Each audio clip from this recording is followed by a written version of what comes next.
अधिष्ठाता महोदय, आपने चर्चा में भाग लेने का अवसर दिया। आज इस विशेष सत्र को जिस तरह बुलाया गया है वो एक बीजेपी का राजनीतिक षड्यंत्र ज़्यादा लगता है, ना कि महिला के अधिकारों की वास्तविक चिंता। क्योंकि अगर वास्तव में भारतीय जनता पार्टी को महिला के अधिकारों की चिंता होती तो 2023 सितंबर में पार्लियामेंट में सर्वसम्मति से पास हुआ बिल 2.5 साल बाद आधी रात में नोटिफिकेशन जारी नहीं किया जाता। भारतीय जनता पार्टी जिस तरीके से महिलाओं के साथ व्यवहार कर रही है वो किसी से छिपा नहीं, और आज यूपी की प्रत्येक नारी इस बात से परेशान। मैं कुछ चंद बातों से अपनी बातों को शुरू करना चाहूंगी कि मैं यूपी की नारी हूं, बेखौफ सताई जाती हूं, राम राज्य का झांसा देके बलि चढ़ाई जाती हूं, सिंदूर कोख और इज्जत नोच जिंदा लाश बनाई जाती हूं, नकली आरक्षण का धोखा देके शतरंज नचाई जाती हूं, मैं यूपी की नारी हूं, हर रोज जलाई जाती हूं। आज भारतीय जनता पार्टी की जो सरकार है, डबल इंजन की सरकार, और खास करके उत्तर प्रदेश की जो सरकार है, उसकी नकारात्मक सोच महिला को कहीं जिंदा जला रही है तो कहीं मार के जला रही है, कहीं घरेलू महिला को जला रही है तो कहीं कामकाजी महिला को जला रही है, और यहां तक कि भारतीय जनता पार्टी की खुद की महिला कार्यकर्ता हो, यहां तक कि महिला विधायक को भी जला रही है, और उनको जलाने के बाद देखने तक नहीं जा रही। मैं पूरे सदन की तरफ से माननीय विधायक अनुपमा जायसवाल जी जल्दी स्वस्थ हों उसकी कामना करती हूं, और ये भी कहना चाहती हूं कि जिस भारतीय जनता पार्टी ने उत्तर प्रदेश के पूर्व मुख्यमंत्री जी की स्वर्गीय मां को भी अपनी गंदी राजनीति में खींचने से नहीं छोड़ा, वो सबसे पहले गए, क्योंकि वो असली महिला का सम्मान जानते हैं और समाजवादी पार्टी असली महिला का सम्मान जानती है। और उसके बाद भारतीय जनता पार्टी के 2 डिप्टी सीएम उनके बाद जाते हैं अपनी महिला विधायक को देखने के लिए, और यही है आपका नारी वंदन। मैं जो सरकार, भारतीय जनता पार्टी की सरकार महिला की सुरक्षा की बात करती है, महिला की सुरक्षा के नाम पर जीरो है, और जब बड़ी बड़ी बातें करनी होती हैं तो हीरो हैं। आज एनसीआरबी के आंकड़े जिस तरीके से दिखा रहे हैं, खास करके महिलाओं पे अत्याचार, महिलाओं को आए दिन किस तरीके से जलाया जा रहा है, मारा जा रहा है, सामूहिक दुष्कर्म किया जा रहा है, और आपकी सरकार जो है वो चुप है, संरक्षण दे रही है। कहां थे आप अभी 1 हफ्ते पहले जो है विश्वकर्मा समाज की 16 साल की बच्ची के साथ सामूहिक बलात्कार हुआ, उसको जला दिया, उसको मार दिया गया। कहां थे आप जब लखनऊ में 13 साल की बच्ची जो है उसके साथ सामूहिक बलात्कार?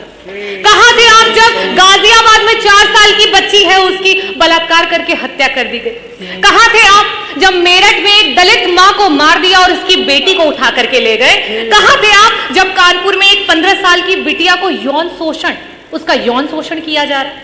कहां थे आप जब बुलंदशहर में आपकी ही पुलिस महिला की इज्जत लूट रही थी?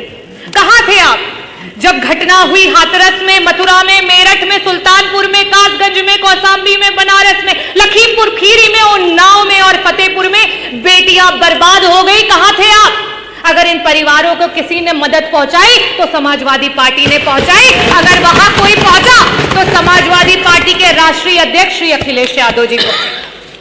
चाहे पार्लियामेंट हो चाहे यूपी की असेंबली, पार्लियामेंट में आप नेहरू को कोसो, और जब यूपी की विधानसभा हो तो आप नेताजी को तोसो। और क्यों? क्योंकि आपका तो यही धंधा है, क्योंकि आपका तो सारा काम मंदा है।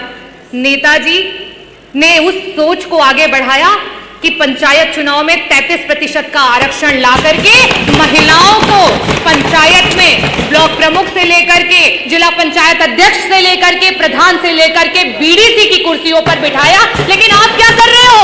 वो 33% का आरक्षण पा करके जो महिलाएं हमारी नेतृत्व कर रही थी उस चुनाव को ही टाल दिया, क्योंकि आपसे महिलाओं का नेतृत्व नहीं देखा जाता है। आप तो महिलाओं के नेतृत्व को दरकिनार करके सिर्फ नारी को नारा बना करके इस्तेमाल करना चाहते हो। ये भारतीय जनता पार्टी का असली चेहरा है। आप इस सदन में जो बैठी महिलाएं हैं, जो उधर बैठी हैं, जो इधर बैठी हैं, आप जब उन्हें एक समान नेत्रों से नहीं देख पा रहे हैं तो हम धरातल की क्या बात करें। 1 ट्रिलियन इकोनॉमी की बात करने वाली सरकार, और जब इसी सदन में सत्ता पक्ष और विपक्ष की महिलाओं को जिस समय त्वरित के विकास के कार्यों की निधि देने की बात होती है तो वहां पे आपके 5-5 करोड़ की धनराशियां जाती है और विपक्ष के जो विधायक हैं उनके बजट काट लिए जाते हैं।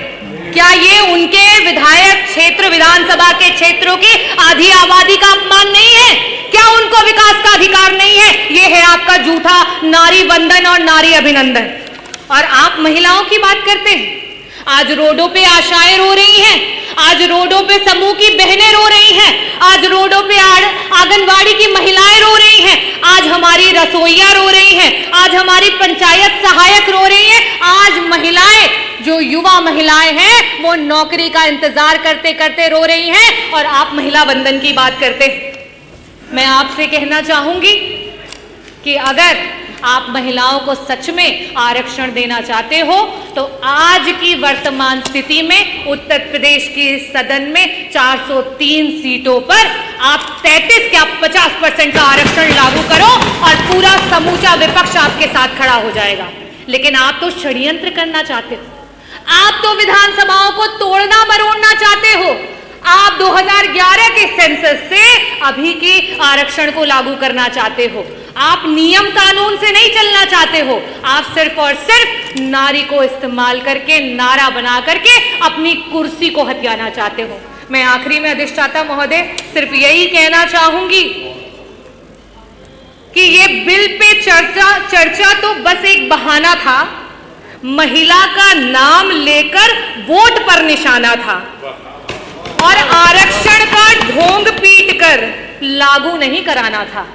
और हम समाजवादी पार्टी के लोग हमेशा से महिलाओं के हितैषी रहे हैं, महिलाओं को आगे बढ़ाने की बात करते हैं, महिलाओं की बराबरी की बात करते हैं। अगर एक दलित महिला और आदिवासी महिला को और अगड़ी महिला को अधिकार है तो एक ओबीसी समाज की महिला को भी अधिकार है, एक अल्पसंख्यक समाज की महिला को भी अधिकार है कि उच्च सदन में जाकर के बैठे।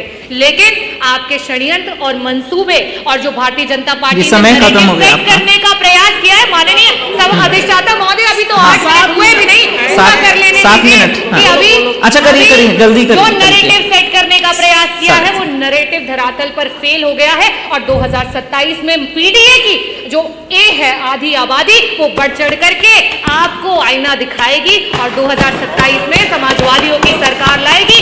जय भीम, जय भारत, जय समाजवाद। माननीय असीम अरुण।